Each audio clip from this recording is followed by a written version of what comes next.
जय श्री झूलेलाल। दोस्तों अॼु असां तव्हांखे राजस्थान जे भॻवान श्री झूलेलाल साईं जे अहिड़े मंदर जे बारे में ॿुधाइण वारा आहियूं कि उन मंदर में पूरे साल हलंदा आहिनि उत्सव।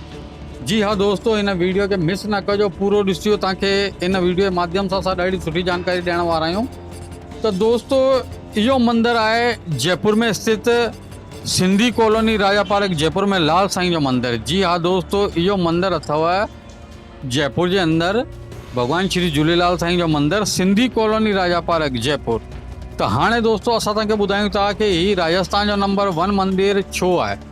दोस्तों ॻाल्हि इहा आहे कि इन मंदिर जे अंदरि पूरे साल उत्सव लॻा पिया हूंदा आहिनि। कहिड़ो बि तीज त्योहार हुजे, को बि ॾींहुं वार हुजे, त इते तव्हांखे फंक्शन मिलंदा ई मिलंदा। कॾहिं बि तव्हां अची करे इन मंदर में आजमाईंदा त तव्हांखे को न को प्रोग्राम 100% मिलंदो ई मिलंदो। चाहे पोइ भॻवान श्री झूलेलाल साईं जो चालीहो साहिबु छो न हुजे, चाहे पोइ श्री अमरापुर दरबार जे सतगुरु स्वामी टेऊंराम महाराज जी जो चालीहो साहिबु छो न हुजे, भले चेटीचंड हूंदो आहे त उनजो उत्सव बि ही मंदर वारा 15 ॾींहं मल्हाईंदा आहिनि। जी हा दोस्तों, चेटीचंड जो बि 15 ॾींहं जेको पखवाड़ो हलंदो आहे न, त ही मंदरु स्वयं मल्हाईंदो आहे ऐं तंहिंमें भीड़ सौनि खां क्रॉस थी हज़ारनि में पहुची वेंदी अथव। जी हा दोस्तों, भीड़ तमामु वधीक थी वेंदी आहे, जाम भीड़ लॻंदी आहे हिन मंदर जे अंदरि। ऐं दोस्तों पूरे साल हलंदा आहिनि हिन में उत्सव। दोस्तों हिन मंदर जा दर्शन कंदा त तव्हांखे 2 ॻाल्हियूं हिते बिल्कुलु असां तव्हांखे अलॻि था ॿुधायूं, जेकी वाक़ई में तव्हां मंदर में वेंदा त तव्हांखे उहे नज़र ईंदियूं। जीअं की भगवान श्री झूलेलाल साईं जी जेकी प्रतिमा आहे, जेकी मूर्ति आहे न, उहा घोड़े ते सवार आहे। तव्हां अक्सर झूलेलाल साईं जे मंदर में तव्हां जेकी मूर्तियूं ॾिठियूं हूंदियूं उहे पल्ले ते सवार ॾिठियूं हूंदियूं, मच्छीअ ते सवार ॾिठियूं हूंदियूं, पर घोड़े ते सवार ॾाढी मुश्किल सां हिन खे गिना चुना ई मंदर हूंदा जंहिंमें अहिड़े हिन प्रकार जी को मूर्ति थींदी आहे। त दोस्तों हिन मंदर में अथव भगवान श्री लाल साईं जी जेकी मूर्ति आहे न, उहा घोड़े ते सवार अथव ऐं जाम वॾी अथव, जाम वॾी साइज़ जी अथव। तव्हां ॾिसंदा तव्हांखे ॾिसंदे ई आनंद ईंदो। तंहिंजे अलावा जीअं हर महीने में चंड ईंदो आहे त उनजी पूजा पाठ आराधना विधिवत थींदी आहे। उनखे परवान करण लाइ करे बि हिकिड़ो अलॻि स्थान ठहियलु अथव, उहो असां तव्हांखे दर्शन करायूं पिया। पूरे संपूर्ण मंदिर जा असां तव्हांखे दर्शन करायूं पिया। चाहे मंदिर जो तव्हां ॾिसी था सघो, मंदिर जो हॉल ॾिसी था सघो, तव्हां मंदिर जे ॿाहिरि जेको गार्डन ठहियलु आहे हू तव्हां ॾिसी सघो, ऐं हिन वीडियो जे माध्यम सां रसोई घर ॾिसी था सघो। यानी कि जाम वॾो मंदरु अथव जयपुर शहर जे अंदरि, इहो जाम वॾो मंदरु आहे। ऐं हर तीज त्योहार, चाहे पोइ गणपति विसर्जन हुजे, चाहे पोइ नवरात्रा हुजनि, चाहे कहिड़ो बि त्योहार हुजे, यानी कि साल भर हिन मंदर जे अंदरि प्रोग्राम हलंदा ई रहंदा आहिनि। दोस्तों अगरि हिन मंदर जी देख रेख जी ॻाल्हि करूं त उहो कंदो आहे अमरलाल साहिब मंडल। जी हा दोस्तों, नालो वरी ॿुधंदा तव्हां, अमरलाल साहिब मंडल इन पूरे मंदर जी देख रेख कंदो आहे, जंहिंजा अध्यक्ष आहिनि भाई साहब शंकर आसनानी जी। जी हा दोस्तों, अहिड़े सुहिणे सुठे अध्यक्ष जा तव्हां वरी नालो ॿुधंदा, जेको हेतिरा सुठा प्रोग्राम करे रहिया आहिनि। पूरे साल भर प्रोग्राम हलाईंदा रहंदा आहिनि मंदर जे अंदरि। नंढे मां नंढा, वॾे में वॾा, हर तीज त्योहार मल्हाईंदा आहिनि। उहे आहिनि असांजा वॾा भाउ शंकर आसनानी जी।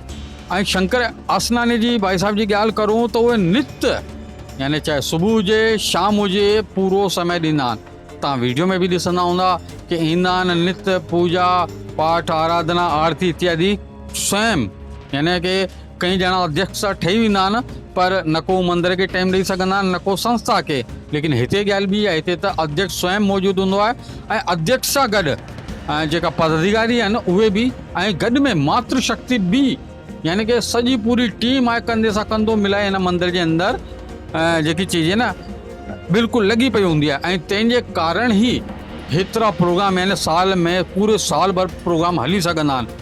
ऐं असां भाउ शंकर जी का ॻाल्हायोसीं कि आख़िर हेतिरो कुझु तव्हां कीअं मेंटेन करे लाहींदा आहियो। आख़िर हर हिकु त्योहार, हर हिकु वार त्योहार, हर हिकु, यानी कि पूरे साल भर तव्हां हीअं कीअं मतिलबु उत्सव मल्हाईंदा आहियो मंदर में। त हुननि ॾाढी नम्रता सां हिकिड़ो जवाबु ॾिनई कि मां कुझु करण वारो कान आहियां हिन मंदर में, जेको कुझु आहे मुंहिंजी टीम आहे, चाहे पोइ मुंहिंजा पदाधिकारी हुजनि ऐं चाहे पोइ मातृशक्ति आहे। हिननि जे बग़ैर मां अधूरो आहियां, हिननि जे साथ जे बग़ैर मां बिल्कुलु अधूरो आहियां। हिननि सभिनि सां गॾु मिली करे हिननि प्रोग्राम खे असां करे सघंदा आहियूं ऐं इन्हनि जी सलाह मशवरो सां ई सॼो कार्य संपन्न थींदो आहे। पदाधिकारियुनि में अगरि असां जेका मर्दनि जे बारे में ॻाल्हि करूं त उहे पंहिंजो नित्य टाइमिंग ॾींदा आहिनि ऐं चकर काटंदा आहिनि, मंदर में ईंदा आहिनि ऐं हर ॻाल्हि जी अपडेट रखंदा आहिनि कि हाणे कहिड़ो प्रोग्राम करिणो आहे, हाणे कहिड़ो तीज त्योहार अचे पियो या कहिड़ो ॾींहुं वार अचे पियो, त हुन हिसाब सां प्लानिंग कंदा आहिनि। ऐं अगरि ॻाल्हि करूं मातृशक्ति जी त धन्य आहे मातृशक्ति जेकी उन मंदर में नियमित पंहिंजी ड्यूटी ॾींदी आहे। ऐं लाल साईं जो भोग प्रसादी जेकी पाण मंदर में विराईंदा कंदा आहियूं उहा बि मातृशक्ति पंहिंजे हथनि सां ठाहींदी आहे। दोस्तो इहा ॾाढी वॾी सेवा अथव, इहा तव्हांखे हर मंदर में कान मिलंदी। असांजे चैनल जे माध्यम सां ईअं ई कान पिया चऊं कि ही नंबर 1 मंदर आहे।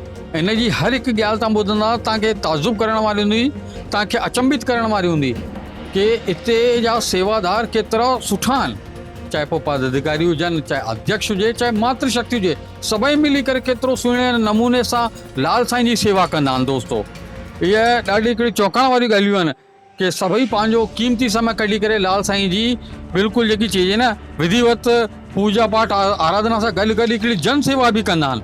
शंकर एसनानी जी अध्यक्ष साहिबु असांखे जानकारी ॾींदी, उहो बि इहो बि ॿुधाई कि सिंधी हिंदुत्व खे वधाइण लाइ करे असां हिते जणिया इत्यादि जो बि प्रोग्राम रखंदा आहियूं ऐं निशुल्क ॿारनि खे जणिया पाईंदा आहियूं। हिकिड़ो जेको चीज आहे न नॉमिनेट चार्ज जेको बिल्कुलु न जे बराबरि चार्ज थींदो आहे उहो असां वठंदा आहियूं ऐं सभु कुझु मतिलबु भामाशाह जे माध्यम सां हिनखे संपन्न कराईंदा आहियूं। सभु कुझु जेको ॿार जणिया पाईंदा आहिनि उन्हनि खे ॾींदा आहियूं, चाहे वॻा हुजनि, चाहे नवां कपिड़ा हुजनि, बूट चंपल हुजे, गले में नोटनि जी माला हुजे, पंडित इत्यादि हुजे, हवन इत्यादि हुजे, चाहे भंडारो हुजे, सभु कुझु अमरलाल साहिब मंडल मंदर जी तरफ़ां ई थींदो आहे। हिंदुत्व खे अॻियां वधाइण लाइ करे उहे कार्य कंदा रहंदा आहिनि। तंहिंजे अलावा उन्हनि जानकारी ॾींदे इहो बि ॿुधाई कि जीअं हर हिकु प्रकार जा, चाहे हनुमान चालीसा हुजे, चाहे शिव आराधना हुजे, चाहे भॻवान श्री कृष्ण जी हुजे, महाआरती हुजे, चाहे पोइ श्रीमद भागवत कथा जो आयोजन छो न हुजे, सभु शयूं असां हिंदुत्व खे सिंधियत खे जेको जारी रहे उन लाइ करे निमित कंदा रहंदा आहियूं। सिंधी कॉलोनी, राजा पार्क, जयपुर, भॻवान श्री झूलेलाल साईं जे मंदर जी अगरि ॻाल्हि करूं त भॻवान श्री झूलेलाल साईं जे मंदर जी जेके अंदरि लाल साईं जी प्रतिमा सां गॾु गॾु शिव परिवार बि अथव।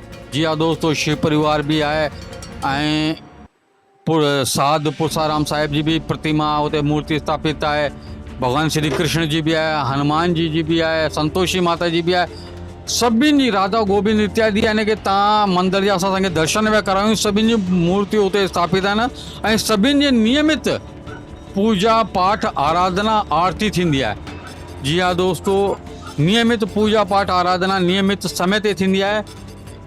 एतिरे वॾे मंदिर खे मेंटेन करण ऐं नियमित प्रोग्राम करण त धन्य आहिनि असांजा शंकर भाई साहब जेका हेतिरो कुझु कंदा आहिनि ऐं धन्य आहे हुननि जी टीम जेकी हेतिरो उन्हनि खे साथ ॾिए थी, चाहे पोइ उहो पुरुष मंडली हुजे, सेवादार हुजनि, पोइ चाहे मातृशक्ति हुजे। दोस्तो इन प्रकार जी जानकारी असां तव्हांखे असांजे चैनल जे माध्यम सां ॾींदा रहंदासीं। सिंधी समाचार राजस्थान चैनल खे तव्हां लाइक कंदा, सब्सक्राइब कंदा ऐं शेयर ज़रूरु कंदा। तव्हांखे अगरि इहा ख़बर पसंदि आई त तव्हां शेयर ज़रूरु कंदा। जय श्री झूलेलाल।